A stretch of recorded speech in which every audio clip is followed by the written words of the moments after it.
Alrighty guys, as you can see, I've got the Onaphe, Onify 5000 mAh 14.8 at 60C with a 74WH at 4S1P. I have the Solex app currently connected to my other cell phone here.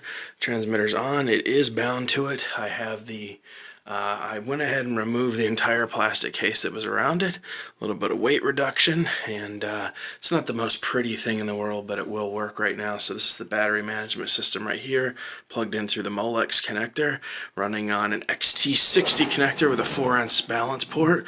Actually does not look that bad. And we're ready to let her rip, tater chip. So I'm going to go ahead and hold the power button down for the first time and see if this solo powers on with the new setup I currently have on here. So here we go, 3, 2, 1, and there she is. We got green lights. She is running on the home-built DIY battery, all brand new fresh cells. There goes the gimbal. New battery pack. Looks pretty tucked in there. It looks nice and tight and good. However, it's been charging now for 3 days because it rained the last 2 days, so I haven't had a chance to take it out since we fully charged it. So I doubt it's going to do very good on this flight, but give her a shot anyways. We are going to leave the gimbal and camera on there. Getting things powered up now. This is waiting for Solo. We're going to wait for these two to communicate. Then I'll start a screen recording and I'll see you guys in a sec. Looks like it's communicating properly now. So we'll give these two a chance to do what they need to do. I'll see you guys in a sec. Alrighty, what's going on there, guys? And make sure I'm not lagging too bad. A lot of times these screen recorders will crap out lower end devices. Seem to be doing alright. I got 8 satellites. We're starting this battery at 85%, which kind of sucks because the past couple days it's been rainy, so it did drain down to 85, which is probably a good thing. It means the BMS is calibrated for it a bit more. So we'll go ahead and take off. We'll keep things low to the ground. I'm going to click on BATT, which is BAT, so I can see my voltage, which currently is running at 6.6 volts, which is a good thing. Now remember, this is only 5,000 mAh, so it's missing that last 200 mAh. So having it at 84% might not actually be a bad thing. But we're going to fly it to 14.2 and then try to land before 14.2. So let me get her in the air. Take her up. There she goes. Let her stabilize real quick. 82% battery. Seem to be doing alright. We'll take her up a bit. I'm going to watch my voltage. We seem to be doing fine. I'll send her backwards a bit, and we'll take her on a nice reverse drop away the area. 77, 76, 75. So yeah, not doing too bad here. 73. So the battery's starting to wean out a bit here. We're running at 16.6 volts, which is a good thing.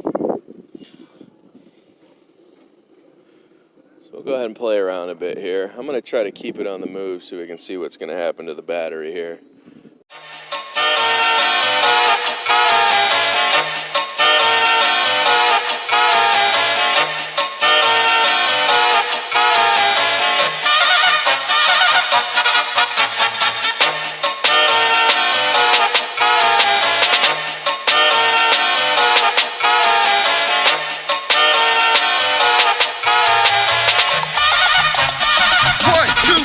Jump!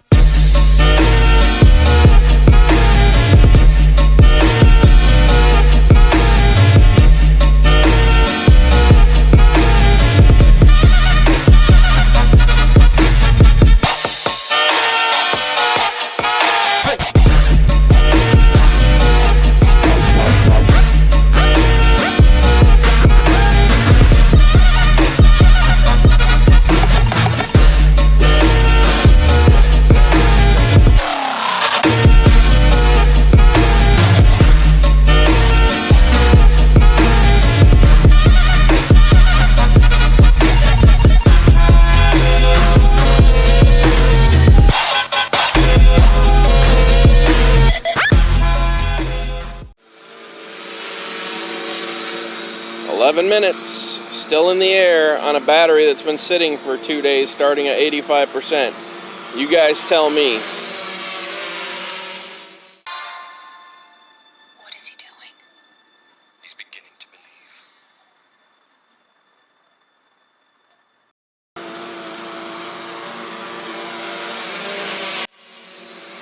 14.55, battery still reads 8% battery.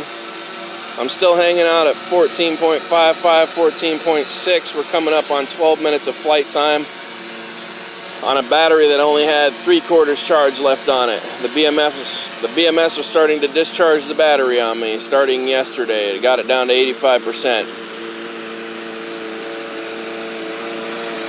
Still flying. 14.52 volts. She's holding up pretty heavy. Just crossed the 12-minute barrier and she continues to fly.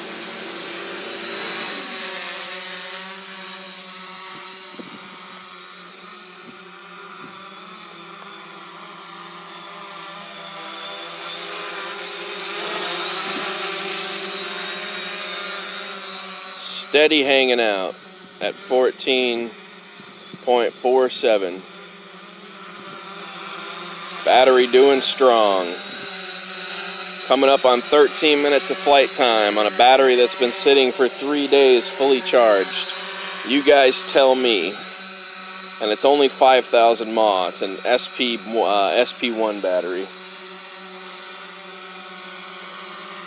13 minutes of flight, still holding strong.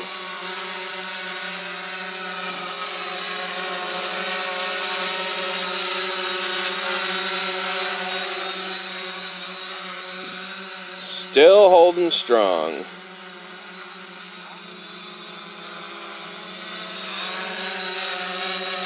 And by the way, it's been running a beeper this entire time, taking up more energy.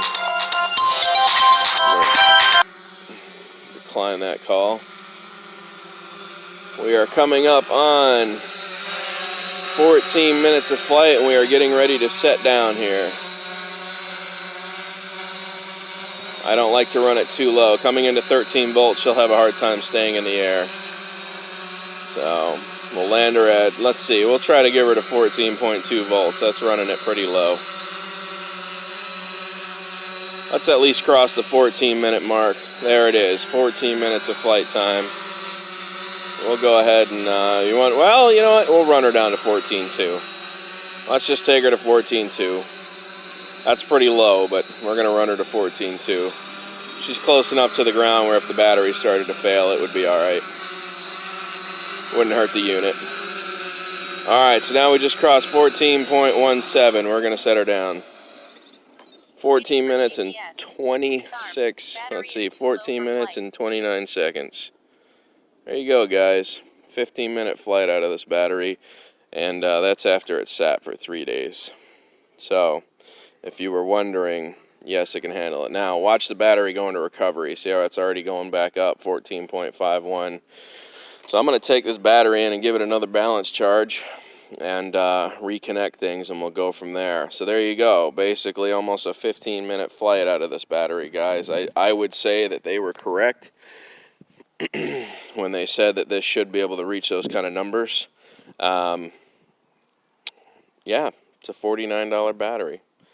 And it was pretty easy to set this up. So now I'm going to see if I can get the percentage to accurately read the mAh rating capacity. We're going to try a few more things and see where that goes.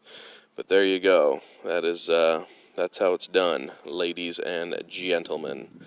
All right, to the view.